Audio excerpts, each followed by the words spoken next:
ได้พักฉันน้ำพักผ่อนอิริยาบถ2-3 นาทีก็เรียบร้อยไป3 นาทีก็เดี๋ยวอันแต่ญาติโยมเตียวไปเติมน้ำแล้วก็ปิกมานั่งหมดไปละ3 นาทีวะโอ้ปิกมาอยู่ด้วยกันแถมชั่วโมงสุดท้ายขณะนี้เวลา 16:04 นาทีท่านผู้ฟังกำลังฟังรายการสาระธรรมยามแลงดำเนินรายการโดยอัตมภาพพระครูอภิวัฒนวิกรมวัดปากตังเจริญ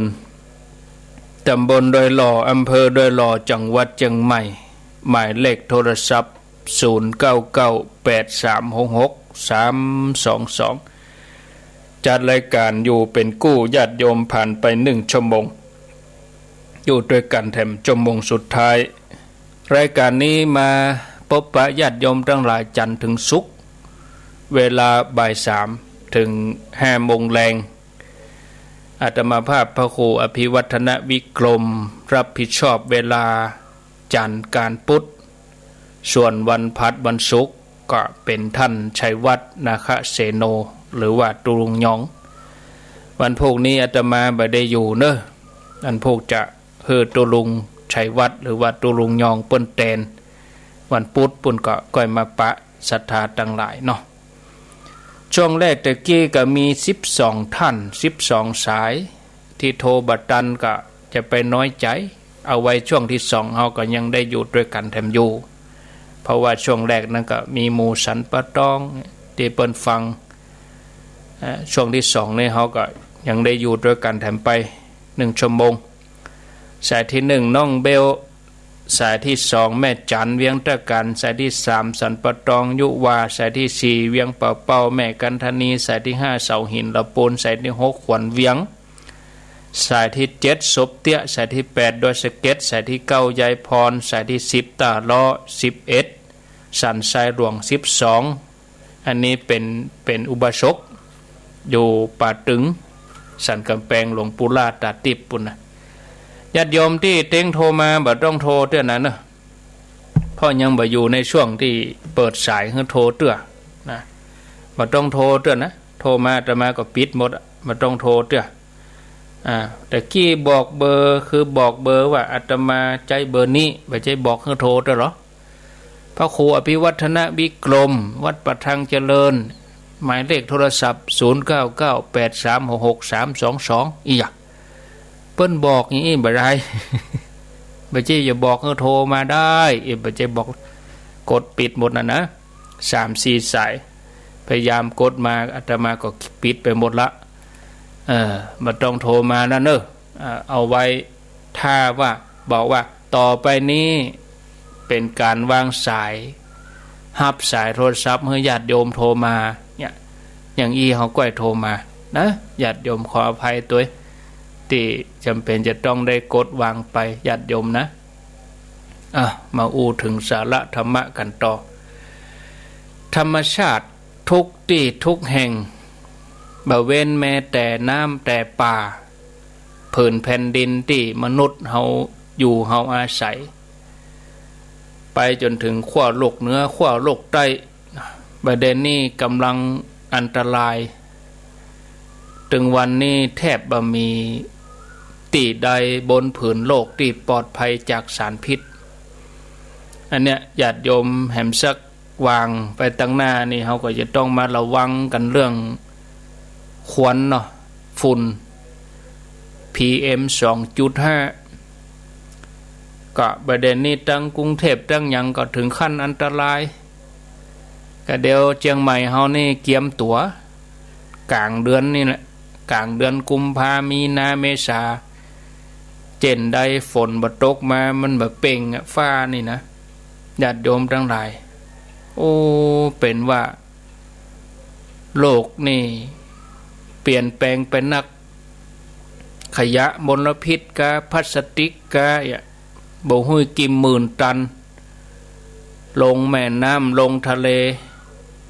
สักเตื้อเฮาจังหันข่าวป่ากาเต่ากากินพลาสติกเข้าไปตายไป เต่าป่าก็นึกว่าเป็นอาหารของมันสัตว์น้อยสัตว์ใหญ่ก็สูญพันธุ์เพราะว่าถิ่นฐานที่อยู่โดนมนุษย์ลุกลานธรรมชาติทั่วโลกนี่กำลังวิกฤต3ลักษณะก็คือว่าการแพร่กระจายของมลพิษบนดินก็เขาก็พ่นยากันระเบิดเถิดเทิงเลยยาฆ่าหญ้ายาฆ่าแมลงซึมลงไปไหลไปตามน้ำนะเบาว่าบนดินใต้ดินเบาว่าอากาศเนาะความสูญเสียอย่างรวดเร็วทรัพยากรธรรมชาติพืชพันธุ์ต่างๆน้ำมันแร่ธาตุป่าไม้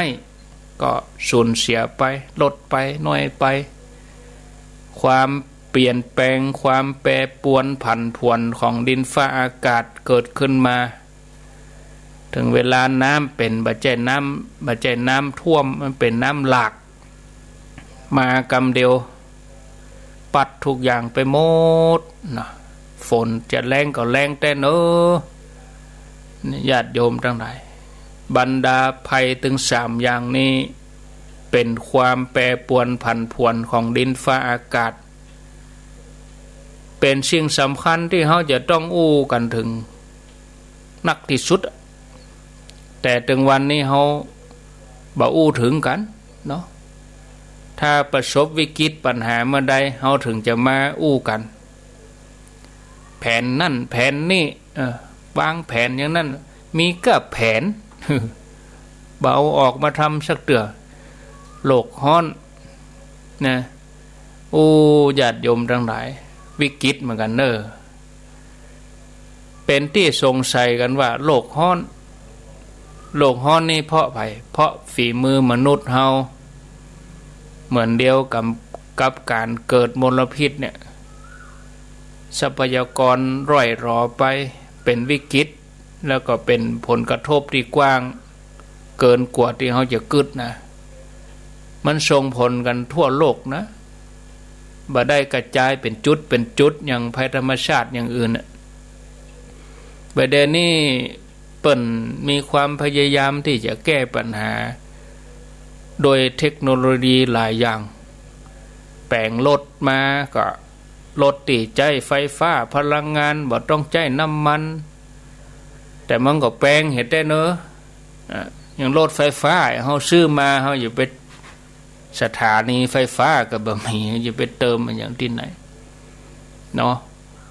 กัดพิษต่างๆแต่บอกว่าเทคโนโลยีหมุนนี้จะยะได้จริงมีประสิทธิภาพใจได้แต่ก็บ่สามารถแก้ปัญหาโลกร้อนได้อย่างแท้จริงตราบใดที่มนุษย์เฮามันเปลี่ยนพฤติกรรมนะโรคโควิดมานี่ธรรมชาติฟื้นฟูแต่นะ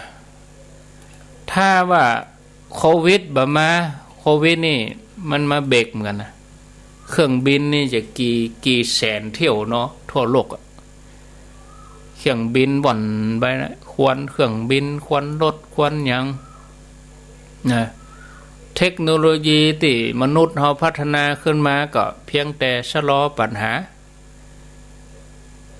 ในต่างปีนกันส่งเสริมให้คนเฮาบริโภคนักขึ้นเหมือนเดียวกันลดประหยัดน้ำมันแต่เฮาก็กระตุ้นให้การเดินทางกระตุ้นให้การบริโภคน้ำมันเนาะศรัทธาญาติโยมท่านทั้งหลายต้นเหตุปัญหาโลกร้อนตลอดจนปัญหาสิ่งแวดล้อมทั้งหลายบ่ฮู้จะไปแก้ที่ไผที่มนุษย์เฮาอย่างเดียว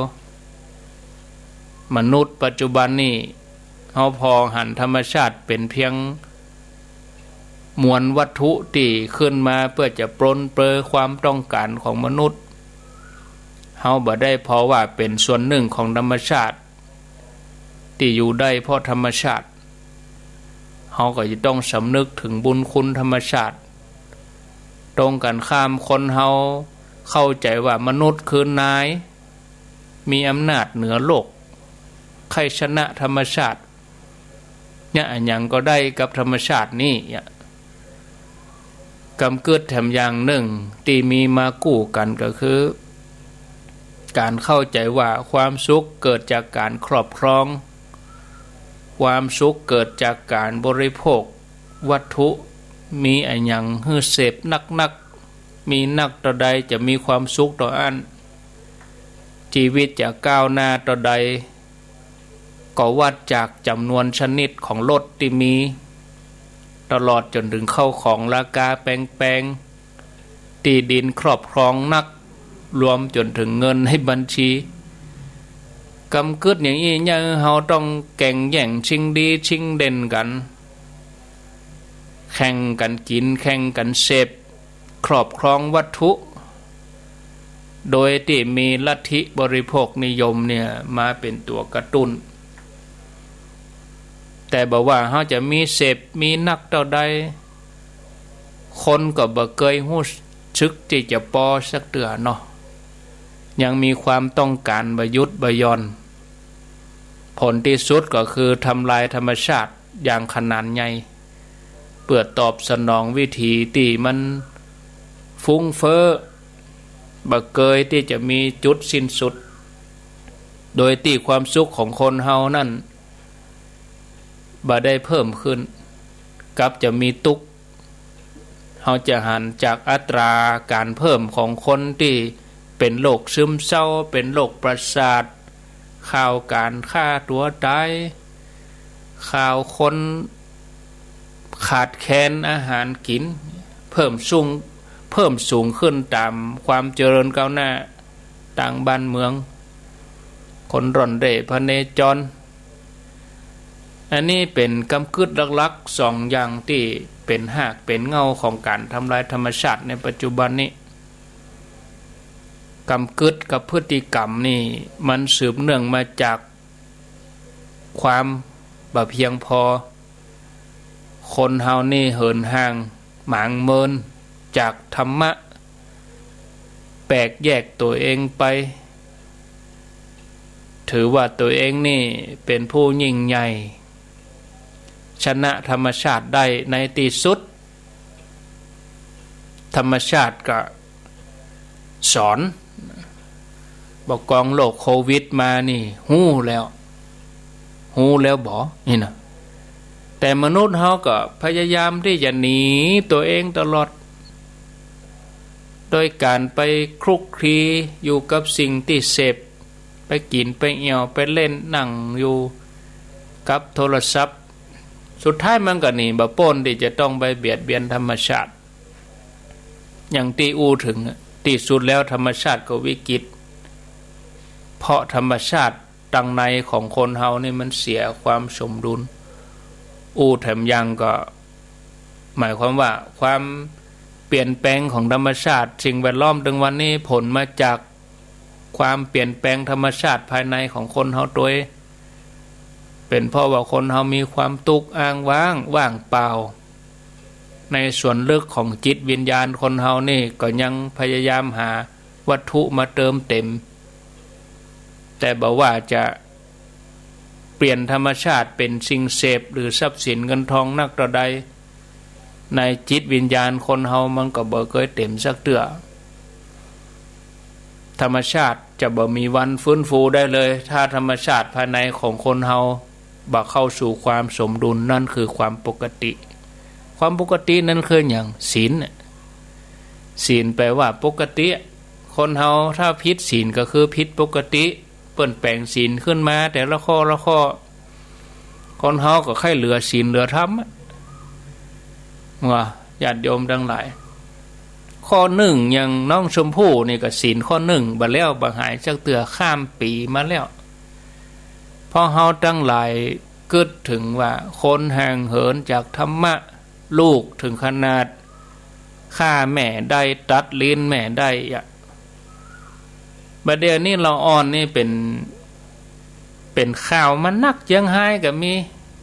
แต่ว่าวันซืนนี่ไปทำแผนอันนั้นเราอ่อน7 ขวบ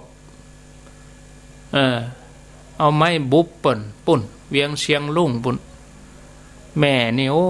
เป็นลมกลัวเพื่อนจะได้ลูกมาคนนะอันนี้ศีลข้อที่หนึ่งกินเหล้าเมายาก่อนจะไปก่อเหตุเนี่ยมันก็กินเหล้าเหี่ยก่อนเนาะก็มันก็ศีลข้อห้าแหมเหมาะอย่าเนาะญาติโยมไปจีไปปนเบิ่นกับศีลข้อสองเนี่ยประพฤติผิดบ่ฮักเดียวใจเดียวกับศีลข้อสามจุไล่หลอกลวงกันกับศีลข้อสี่ยะเพิ่นแปลงศีลธรรมขึ้นมาเขาก็ค่อยเหลือศีลธรรมโดยเหตุนี้ธรรมะก็เลยเป็นสิ่งจำเป็นนะธรรมชาติกับธรรมะนี่ก็แยกออกจากกันมาออกอะถ้าเขาจะฟื้นฟูธรรมชาติเขาก็จำเป็นต้องฟื้นฟูศีลธรรมในใจคนไปด้วยนะเมื่อคนเขามีสำนึกเมื่อมีความตระหนักต้องมีความเข้าใจว่าเฮานี่เป็นส่วนหนึ่งของธรรมชาติ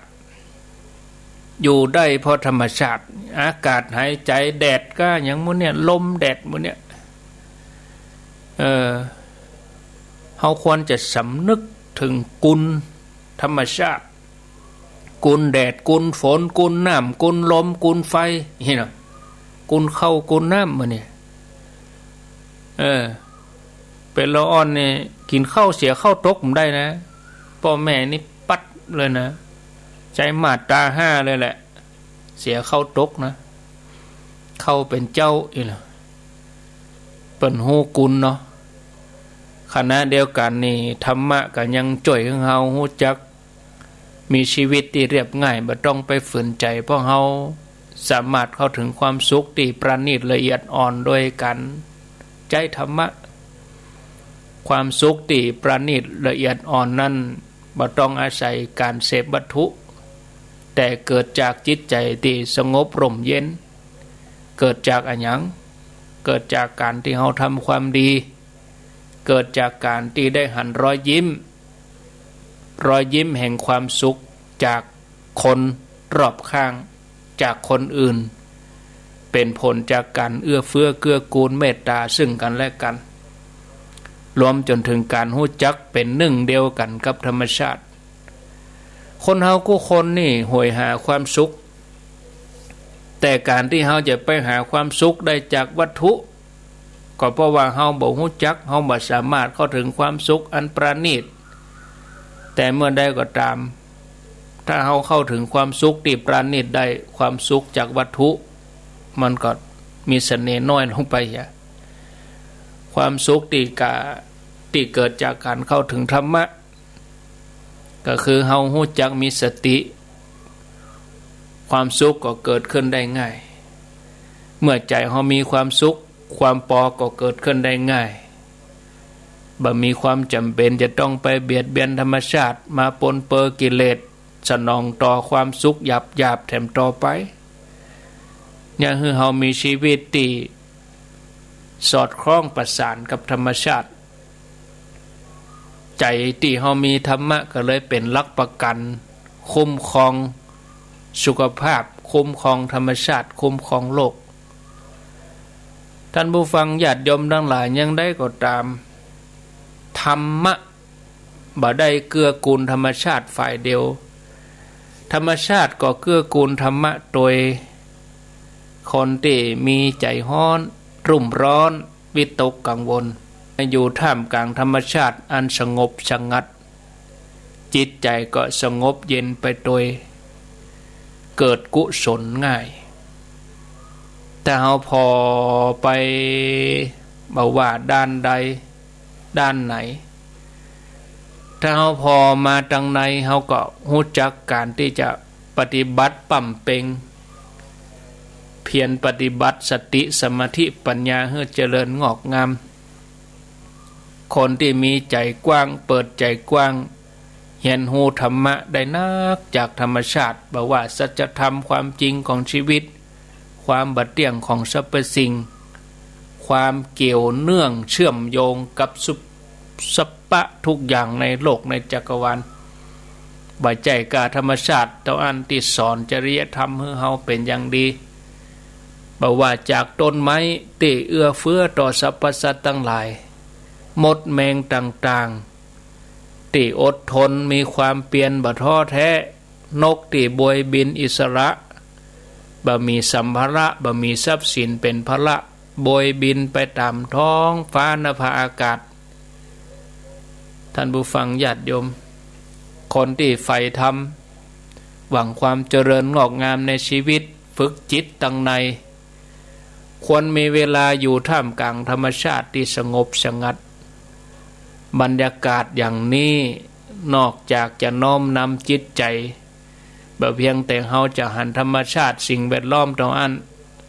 เฮายังหันธรรมชาติภายในใจของเฮาชัดเจนขึ้นมา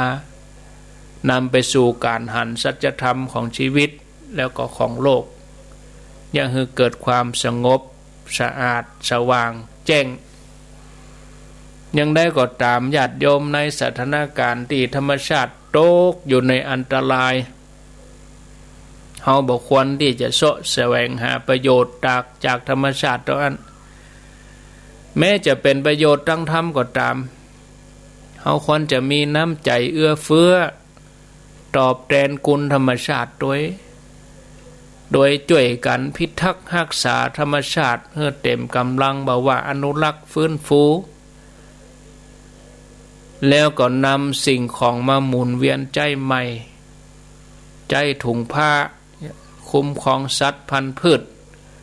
นั้นช่วยกันรณรงค์ให้ตื่นตัวในเรื่องสิ่งแวดล้อมในยามที่โลกกำลังร้อนเฮาก็บ่ควรจะร้อนตัวตามถ้าเฮามีธรรมะเป็นที่พึ่งเพื่อให้เฮามีพลังในการดำเนินชีวิตทำให้เกิดประโยชน์แก่โลกได้อย่างสร้างสรรค์โดยเหตุนี้โลกร้อนแต่เย็นธรรมนะศรัทธาญาติโยมเพิ่นอู้กันว่าธรรมะที่เป็นเรื่องราวของความดีเกี่ยวกับความจริงเนี่ยเราสามารถพิจารณาแล้วก็เอามาปฏิบัติได้แล้วก็เพิ่มเติมเสริมสุขภาวะทางกายสุขภาวะทางใจคำว่าสุขภาวะก็คือสุขภาพนั่นเนาะสุขภาพทางกายสุขภาพทางใจสุขภาพทางกายก็หมายถึงกายดีมีปัจจัย4เพียงพอในการดำเนินชีวิตบ่ขาดอาหารบ่เจ็บป่วยโรคภัยทั้งหลายแล้วก็อยู่ในสิ่งแวดล้อมที่ดีบ่มีมลภาวะที่เป็นพิษถ้าเป็นสุขภาวะทางสังคมสุขภาพสังคมนี่หมายถึงว่ามีครอบครัวนะระดับน้อยระดับชุมชนช่วยเหลือเกื้อกูลกันช่วยเหลือเจือจุนกันห้องว่าอยู่ในสภาพแวดล้อมที่อบอุ่นครอบครัวเข้มแข็งสังคมดีมันก็โยงมาถึงสุขภาพจิตเฮาเนี่ยสุขภาวะทางจิตหรือว่าสุขภาพทางใจการที่จิตใจเฮาปลอดภัยจากความทุกข์บ่เครียดมีอารมณ์กึศในเชิงบวกความเมตตาความผาสุกหลุดพ้นจากโลกที่มาบีบคั้นทางใจสุขภาวะทางปัญญาก็หมายถึงว่าการที่มีความรู้ความเข้าใจเกี่ยวกับชีวิตเราสามารถวางจิตวางใจได้อย่างถูกต้องกึศดีหันตรงแก้ปัญหาชีวิตแก้ปัญหาการทำงานถึง 3-4 อย่างนี้นอกจากจะเป็นเรื่องพื้นฐานที่เฮาทั้งหลายกู้คนควรเอามาพิจารณาเฮาจะหันว่าสุขภาวะหรือว่าสุขภาพถึง4อย่างนี้เกี่ยวข้องกับธรรมะเพราะการที่คนเฮาจะมีสุขภาพกายดีก็ต้องเริ่มต้นบ่เพียงแต่เฮาจะมีปัจจัย4เพียงพอแต่เฮาก็ต้องสามารถที่จะใจโดยการรู้จักประมาณท่านผู้ฟังญาติโยมทั้งหลายวันพุธเฮาก็บ่ได้มาปะกันนะ มันพวกจะฮื้อท่านชัยวัฒน์เปิ้นแตนเนาะอาตมาก็คงจะมาปะศรัทธาญาติโยมก็ป่นวันฮื้อปุ่นนะวันพุธปุ่นนะได้มาปะพ่อแม่ศรัทธาญาติโยมท่านทั้งหลายพอเวลาแล้วตอนนี้4 โมงครึ่ง4 โมงครึ่งแล้วเอาเตอี้ก่อนบ่เนาะญาติโยมไปก็1 ชั่วโมงครึ่งแล้วนะญาติโยมเนอะไปก็มันก็จึงมีเรื่องราวให้นักไปติ๊กๆเนาะม่วนไปเวลาเฮาเนี่ยมีความสุขญาติโยมฟังก็มีความสุขกันไปวันละน้อยวันพวกก็มาเจ้าก็มาปะกันแถมอยู่สำหรับวันนี้ชั่วโมงนี้ก็คงจะต้องได้ยุติไว้เพียงแต่อีกก่อนในการบรรยายธรรมต่อไปก็จะเป็นช่วงของการได้เปิดสายท่านทั้งหลายได้โทรมาแจ้งผลการรับฟังช่วงแรกนี่เมืองฝางบ่มาสักคนเดียวนี่เนาะเมืองฝางแม่อายใช้ประการยังมาสักคนเตือก็ช่องที่2นี่ก็โทรเข้ามาหากันได้ต่อไปก็เป็นช่วงโทรเนอะ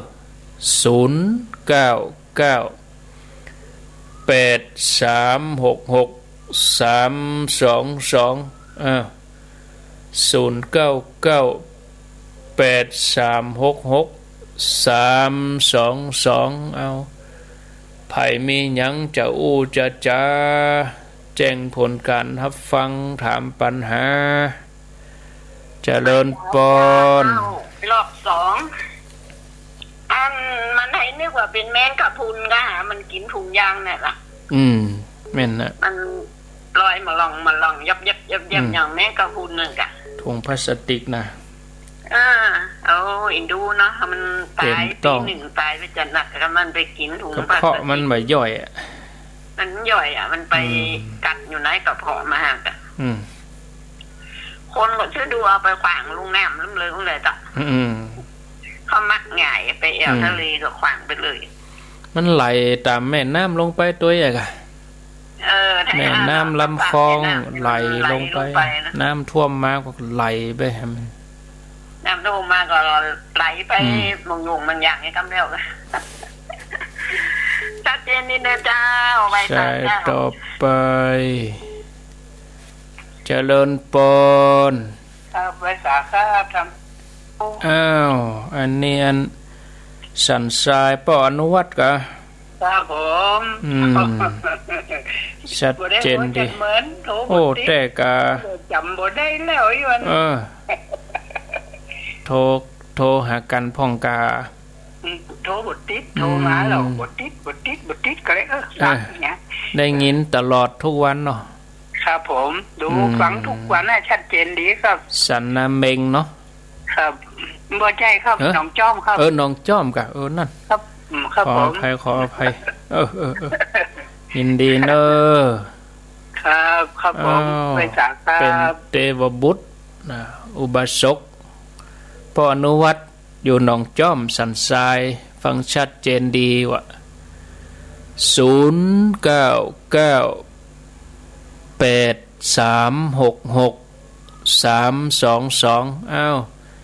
2-3 สายก่อนหน้าแต่กี้ก็โทรมาเตอะเนอะเปิดโอกาสปั่นตาให้แล้วเนาะเจริญปนวันสาครับนั่นหายไปเมินล้อโดยซิวนี่ลุงทอนโดยซิวเด้อหายไปเมินแล้วเมินแล้วเขาอากาศแล้วไม่ได้ฟังที่เจ้าฟังฟังโทรไปเลยฟังแต่บัดล่ำได้โทรกะโทรก็มันบอกใครจิตมันแฟนทำของจุลุงถือว่ามันนั่นเลยครับพอให้พอดีเนาะนั่นแค่แฟนทำของมันจุลุงพี่ว่านี่นะมีพอให้พอดีก็ห้ามที่โทรที่บัดจิตเฮ้ยเป็นยังเต้งโทรมันถึงได้ได้เนาะต้องมีสักวันต้องมีจังหวะมันนะ มันมีอย่างถามนะจุลุงที่บ้าน โอ้ เฮ้ย ยินดีเน้อ โทรมาให้กำลังใจจุลุง สา ที่บ้าน ธุ เด้อ สาธุ ลุงทอนเปิ้นอยู่อันดอยซิวติดตามตลอดลุงทอนมาเจ้าถ้าตื่นมาตันก็ฟังว่าก็ดีเหมือนกันนะเนาะญาติโยมท่านทั้งหลายเอาโทรเข้ามาช่วงแรกบัดตันก็โทรเข้ามา09983663322จะถามปัญหาก็ได้แจ้งผลการรับฟังก็ว่ากันไปโทรจากที่ไหนตั้งใดแห่งหนตำบลใดจอกใดแจ้งใดโทรหากันบ่ว่าเก่าว่าใหม่โทรมาก็สักเทื่อกับสายมันคากันนี่อย่างอีนี่มันได้มันติดเพราะเนื่องจากว่าอันสายมันติดกันแต่เทื่อเฮาโทรจนกันน่ะบ่ติดสักคนน่ะเข้าผมได้สักหลายสายมันจนกันอันนี้เขาก็แปลงใจยาวๆเห็นน้อยแปลงใจจุ่มๆเห็นน้อยอีนะอันถึงติดเนอะ09983663322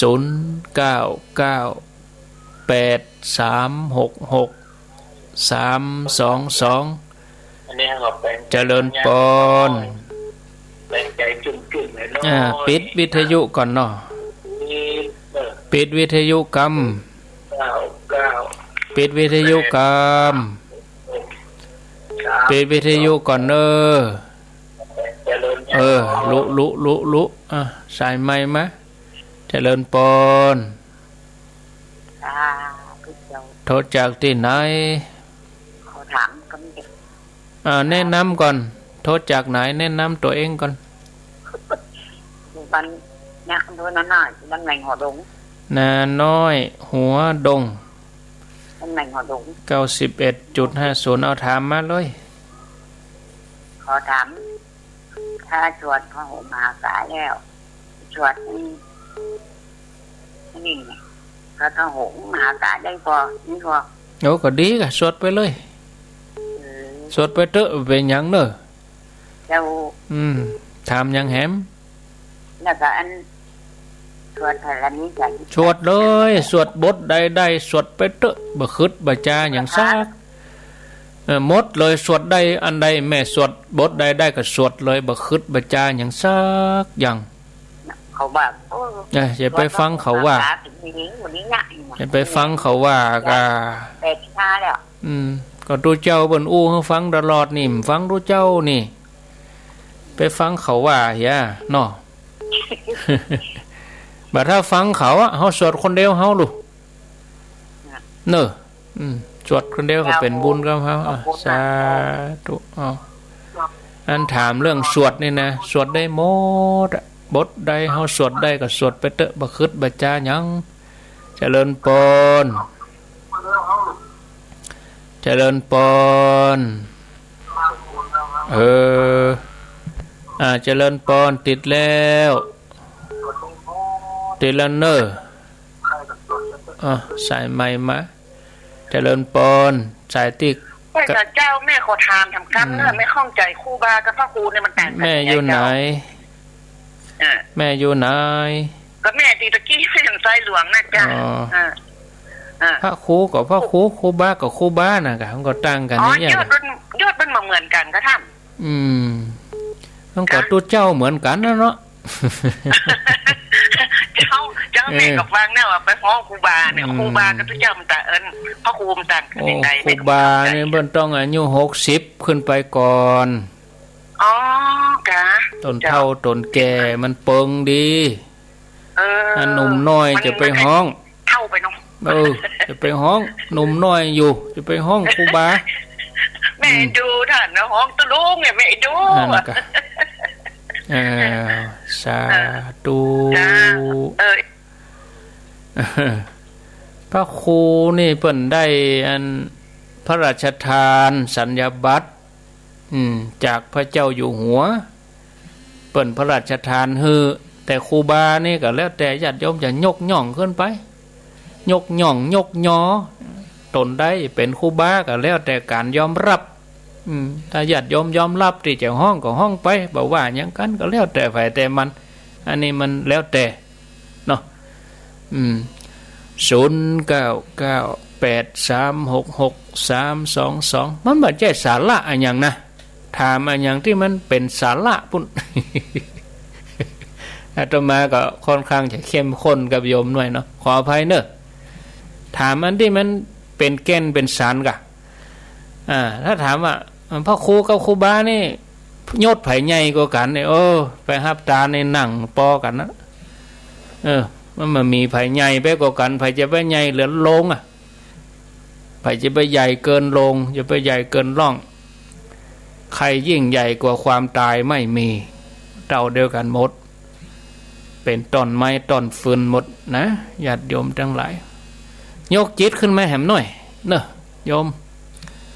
0998366322เจริญปนการรักษาเจ้าท่านพระครูจากดังใดขันแก้วเนาะเจ้าฟังอยู่เจ้ามันเจ้านี้สองครั้งโทรมาติดสักสายเลยมาติดเหมือนแรงแต่เจ้าติดเหมือนแรงฟังแล้วแกมตลอดนะเจ้าเป็นกำลังใจแล้วนะพระครูเจ้าอนุโมทนาเจ้ามาขัดทั้งวันเลยสาธุโมทนาแม่ขันแก้วเจริญปนเจ้าอาจารย์จากดังใดไม่คือดอยสะเก็ดดอกแม่คือว่าใดแม่คือแม่คือว่าจะได้เงียบไปเสียอย่างดักแซบเจริญปนว่าได้ฮะก็ไม่คือหรอกแต่มันพูดว่าอาจารย์สอนที่ผสมนากันนะจ๊ะฟังได้ยินชัดเจนดีแล้วก็มีผู้ใหญ่ผู้เข้าอย่างเนี้ยพูดว่ามันสมหวังดีด้วยเนาะคนตอบโต้ก็ดีใจว่ะพระเจ้าปิสะพานบุญใดเด้อดีแล้วโมทนาเนอเจ้าไหว้สาเจ้าบางพ่องก็อู้กำตนบางพ่องก็อู้ศูนย์กันอาตมากับเวลาอู้ศูนย์มันส่วนกันไปส่วนกันมาก็ศรัทธาฟังบ่ฮู้เรื่องถ้า3ตนนี่ซ้ำให้นะกำลังอู้ไปได้ตนนั้นจุดเรื่องนั้นเดี๋ยววกไปอู้เรื่องนั้นแหมยะก็ช่วงแรกนี่ใครอู้กำตนเนาะฟังเนื้อไปก่อนช่วงที่2เฮาก็มาสนทนากันนะมันจะได้ความรู้ดี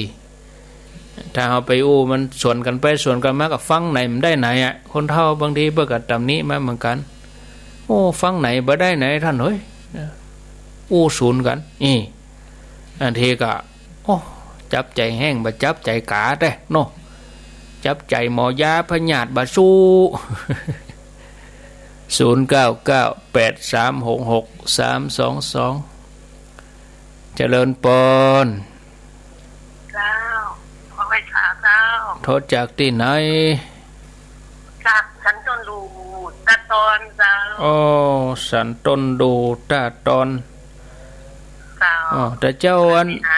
ฟังอันตุลุงก็แต่เจ้านี่เจ้าฟังอยู่เจ้าเปิ้นจะมาทุกวันจันทร์ทุกวันจันทร์เนอะทุกวันจันทร์ตี 4 ถึงตี 5นะเจ้านอกเวลาก็โทรหาเปิ้นได้เนอะเจ้าโมนใจนะเนาะเจ้าอยู่ดีมีสุขไม่สูงค่านี่อันนี้ทุกวันจันทร์เมื่อเจ้าก็จะเป็นธรรมะภาษาไตรใหญ่เนาะ0998366322พี่น้องปางปอยสันต้นดูตาตอนแม่อายนี่เปิ้นฟังหลายแต่เปิ้นบ่ได้โทรบ่ได้วะปั่นตาเปิดโอกาสให้คนอื่นโทรมาก็เฮาก็ติดในเฮีย2 วันก็ได้แล้วแต่นะญาติโยมทั้งหลายกดมาหารายใหม่ก็เข้ามาบางทีเปิ้นเต้งโทรแล้วโทรบัดตันเปิ้นท่านเอ้ย2 รอบ 3 รอบแล้วพยายามเอาเนาะเจริญปนไหว้สาเจ้าจากดังใดจากแม่หลวง ซ้อนวัดดอยมกขลานนะเจ้าโอ้บัดลำได้ยินนะนี่โอ้ให้กำลังใจเจ้าฟังชัดเจนนี่เจ้าดอยมกขลานจอมตองเนาะเจ้าได้ยินชัดดีกอเจ้าดอยมกขลานสาธุโอ้แม่หลวงซ้อนดอยมกขลานเนอะนี่นะยินดีเนยแม่โทรมาหากันพ่องเนี่ยดีเจริญปอนการผู้เจ้าโทรจากที่ไหนจากขายกาแฟอยู่หน้าศาลปกครองเจ้าอ๋อเชียงใหม่ปุ่นขายยังก็ขายครัวก็ขายกาแฟเจ้าอ๋อกาแฟเจ้าขายกาแฟอยู่ในเมืองเอาวิทยุใส่รถไปด้วยเนาะเจ้ามาชากาแฟเจ้าฟังแล้วเป็นยังไงพ่องหาวันนี้เสียงมันขาดหายเจ้าท่านเสียงที่คลื่น104นี่ก็เจ้าขาดหายจะได้หูแต่เดี๋ยวนี้ดีแล้วกะตอนเนี้ยปัจจุบันนี่ดีแล้วบอกทุกวันอื่นนี่ดีเจ้าชัดเจนเจ้าวันนี้บ่ได้เจ้าวันนี้มันได้ก็เดี๋ยวเปิ้นจะแก้ไขเนอะเดี๋ยวเปิ้นจะแก้ไขขอบคุณเนอะอันนี้ลายใหม่นี่เนาะเปิ้นขายกาแฟว่าอันนี้สัมมาอาชีพกาแม่นขายคล่องเนออดทนมีความเพียรอุอากาสะขยันหารักษาดีมีกัลยาณมิตรเลี้ยงชีวิตให้เหมาะสมเนาะอันนี้สัมมาอาชีพเนอประกอบอาชีพโดยสุจริต0998366322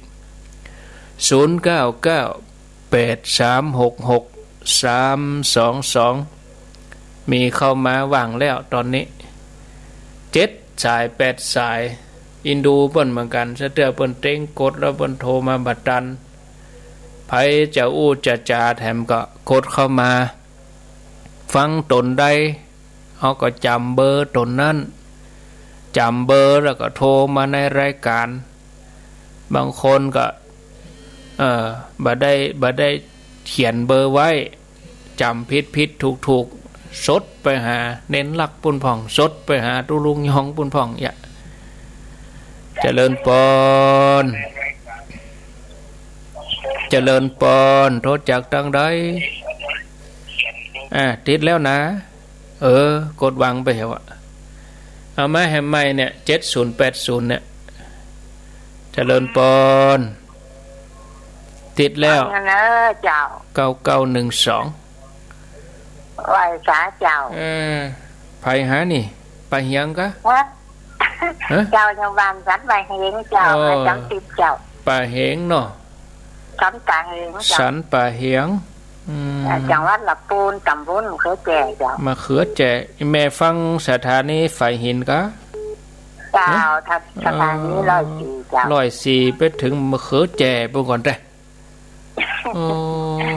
โมนดีเนาะเคยแก่ฟังจะลงเงินเดียวในนาเจ้าแม่อายุต่อได้อายุแดง85เจ้าโอ้85แล้วฟังถึงวันเนาะเจ้ามาเจ้าก็ฟังอันค่ะฟังโต๊ะอื่นฟังอันคนตัวเจ้าโต๊ะอื่นโมนดีนะเนาะโมนดีอยู่ดีมีสุขเนอะอุ้ยยาวสันป่าเฮงท่านอาจารย์วิสุวัตว่าปกติว่าโยมที่ขายกาแฟนั้นทานใกล้มดกับโยม ไปเปลี่ยนทานใหม่เหรอก็ว่าไหลบัดจับโยมล้อมปิดวิทยุแล้วก็เปิดแถมกรรมอันนี้เปิ้นอยู่เบอร์เขอแจ้เปิ้นยังชัดดีนี่เบอร์เขอแจ้ปุ่นน่ะนี่คมระปูนบุนะเปิ้นยังฟังชัดดีแม่คือก็ชัดดีว่ะอันนั้นอยู่ข้างศาลปกครองเชียงใหม่ขายกาแฟศาลปกครองเก่าก็ว่าปกครองใหม่ถ้าอันใหม่นี่ศาลากลางบุญถ้าศาลปกครองเก่านี่ก็อยู่เพหน้าวัด7 ยอดไปละศาลปกครองเก่าถ้าศาลปกครองใหม่นี่ปุ้นข้างศาลากลางเชียงใหม่บุญนะถ้าศาลปกครองเก่านี่ก็เนี่ยหน้าวัด7 ยอดนี่ ถ้าบัดชัดก็โยมก็ลองปิดแล้วเปิดใหม่ลองไหลมาหำกำเนอะโยมเนอะสถานีเปิ้นว่าปกติดีไม่มีปัญหาเดี๋ยวนี้ไฟดับก็มีปัญหานะไฟหินเปิ้นมีเครื่องสำรองไฟว่ะโอ้เขาท่าดีไฟฟ้าดับเขาก็ได้อู้กันทำชั่วโมง2 ชั่วโมงอยู่แก้ไขปัญหาเนาะ0998366322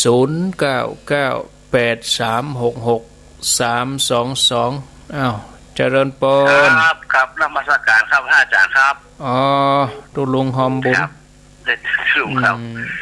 ได้เตือนถึงคนที่เปิดวิทยุซ่อนด้วยเนาะเตือนถึงคนเท่าที่ว่าคนที่มันท่าถ้าจะอ่อนอย่างนั้นท่านมาครูเนาะแล้วก็อย่างว่าเนาะอันอย่างก็อย่างพ่อครูเจตะกี้ของอุจับแต่ความเรื่องธรรมชาติเนาะถ้าเขาทำลายธรรมชาติโอกาสที่หอยหายแต่บริสุทธิ์มันมีแล้วเนอะเนาะโอ้ยากก็เผาป่าในยังปีในเผาเตืองนะวันรถนี่ทั้งแรงเนาะสุดปีสุดแรงเลยทั้งวันดึกดื่นเกินคืนของออกรถกันมันก็เป็นที่ทำคือจันบรรยากาศมันเสื่อมเสียว่าห้องของหอจะแน่เราจะเนาะมันเหนียวมันยางนะอาจารย์เราก็ช่วยกันรักษาบรรยากาศเพื่อเดี๋ยวมันขาดอากาศบริสุทธิ์หายใจเนาะอาจารย์เนาะครับฟังแล้วดีมากแล้วก็ตอนนั้นไปเห็นหน่อยมันพวกท่านอันเพราะอาจารย์ลุงนานมาเมื่อไหร่จอดเจ้าสมบัยครับแม่แรงกะบ่าย3แรงเนาะจอดเจ้าอาจารย์ออกปกติกันพวกนี้ท่านสาธิตอาจารย์ที่วัดลำปางมุนาครับนะมันพูดก็จะทายยอมกดติดตามกันเนอะลุงบดแสกได้ที่ขออนุโมทนาด้วยสถานต่างๆที่ฟังอยู่ครับขอบคุณอาจารย์ครับสวัสดีสายต่อไปก็จะไปบ่าย3เป็นกันเหรอมันพูดนี่ตูลุงบนจะแตนไปยังได้ประสานงานด้วยนะแล้วก็มาเจ้าปกติมันพูดอาตมาก็เข้ารายการชั่วโมงแล้วก็ตี 3ถึงตี 4ตี 4เกิงกับท่านสาธิตลำปางแม่เมาะลำปางปุ่นแล้วก็วันพุธเมื่อคืนนั่นก็เป็นท่านสมชาติแล้วก็วันพัดมาเจ้าด้วยท่านสมชาติที่เปิ้นเตียวจากเมืองปานไปสุราษฎร์ธานีบนฝั่งเปิ้นวันพัดมาเจ้าเจริญปนครับอ้าวน้องเบลเนาะวันมาดับล้อแต่เจ้าผมกู้กับตัวลุงก็เคยได้ยินหรอมันปลูกว่าแรงฟังกันอย่างว่าแต่เจ้าผมต้องหมายพูดอยู่แล้วปกติเนาะแต่เจ้าคนบอกว่ามันปลูกว่าแรงฟังกันอย่างลุงยัดแทนพระครูอยู่ฟังน่ากะดีแล้วกะอาตมาไปไก่กับฟังทางอินเทอร์เน็ตฟังไปอะกะแม่ผมว่าไม่ได้อยู่ที่แม่ว่าเนี่ยว่ามันแค่ดับเหรอเป็นยังเนาะอ๋อถ้าเป็นแต่เครื่องของโยมเปิ่นเนาะไหลจับเห็นไหมถ้าบอกเป็นธาตุก็ไหลมาจับไหลบัดตรงบ้านไฟมาเข้ามันจะได้เช็คหลายๆอย่างแต่ยินดีน้องเบลมันพวกบ่าย3ก็ออกวัดไปกับฟังในรถไปกะบ่าย3ถึง4โมงนี่ก็ฟังห้วยตองซักนี่ไปกับไปหายแถวตุ้งเซี่ยวต่อตุ้งเซี่ยวไปกับฟังของลุงดมเข้าหางดงไปกับฟัง104ฟังไปถึงดอยสะเก็ดปะกะ104นี่จะไปหายแต่โมห้วยห้องไข่ปะนะถ้าฟังในรถนะห้วยห้องไข่นี่ซาเซแล้วบ่ใครได้ยินแล้วก็โดดข้ามไปปุ่นอันปากตางเข้าอันปงกลุ่มปากตางเข้าอันปงดินกะเข้าป่าเมียงกำแพงหินเทพเสด็จปุ่นละตะปูนได้ยินวะตะปูนได้ยินทีดี0998366322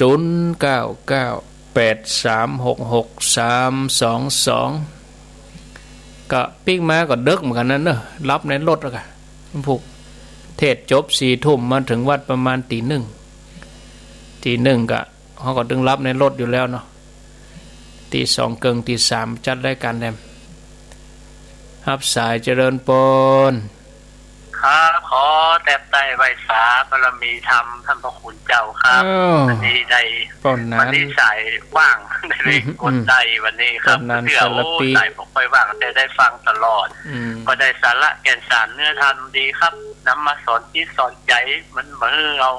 ตกไปในทางที่ชั่วจิตใจมันก็เป็นธรรมชาติของมันแล้วท่านเจ้ามันก็จอบไหลไปอยู่ทางต่ำแล้วก็พยายามฟังครูบาอาจารย์ที่เพิ่นสอนโดยได้คติเตือนอกเตือนใจขอแทบใต้ไว้สาในบารมีธรรมท่านเจ้านะครับที่ได้นำธรรมคำสอนอธิบายมีคติเตือนใจหลายอย่างขอไว้สานะครับสาธุเนอยินดีป้อนหานโอ้จะได้อยู่กะได้สักสาวนี่จะได้อยู่กะตันกำตันไปได้นี่4 โมงกับ55 นาทีละ0998366322เอาช่วยกันให้ถึงเช้าเหี่ยโยมช่วยกันเอาคนน้อยให้ถึงเช้าเหี่ยเจริญปอนพระแสนเจ้าจากตังใดจากประแดดแม่เจ้าประแดดประแดดในเมืองกะฮะประแดดไหนประแดดในเมืองเนาะเจ้าประแดดบางสิงคำเนี่ยเจ้ามีหลายตีประแดดฝั่งพวกก็มีนะอันนี้ประแดดบางสิงคำเจ้าแม่ยังไม่นวลก็ว่าแม่พินแม่อำไพเจ้าแม่อำไพเนาะเจ้าอันอยู่จอมตองพุ่นนะเจ้าอยู่จอมตองแล้วก็มาอยู่กับลูกนี่ในเบียใดที่บ้านนี่เจ้าอยู่จอมตองนี่บ้านยังบ้านมันติดต่อเที่ยมกับถึงบ้านร้องเรียนคำเนี่ยเจ้าจ้าดีแล้วกะเดี๋ยวนี้หมู่จอมตองนี่เปิ้นก็ฟังกันดูเจ้าไปแก้แม่จ้ะไปแก้แม่แถวมาเปิดเจ้าจับพอดี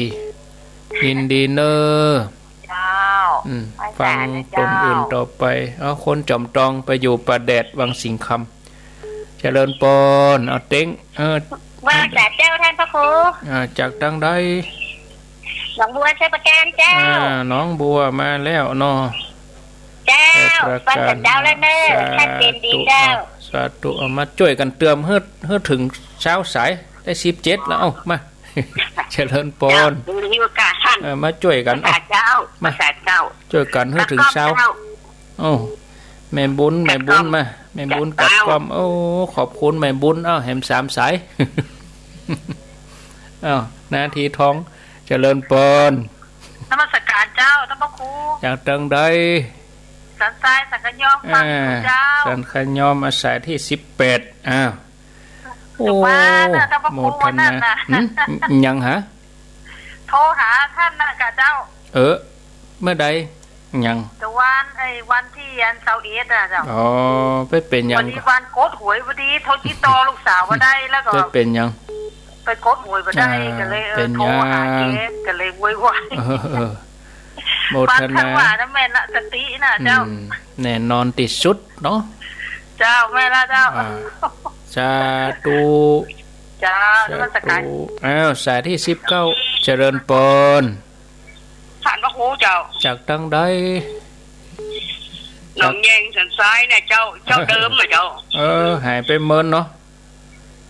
มาหายแล้วเมื่อคืนมันได้ก็ข้อความมาเย็นเท่าประถามประธานพระครูที่ฐานที่จะปนลูก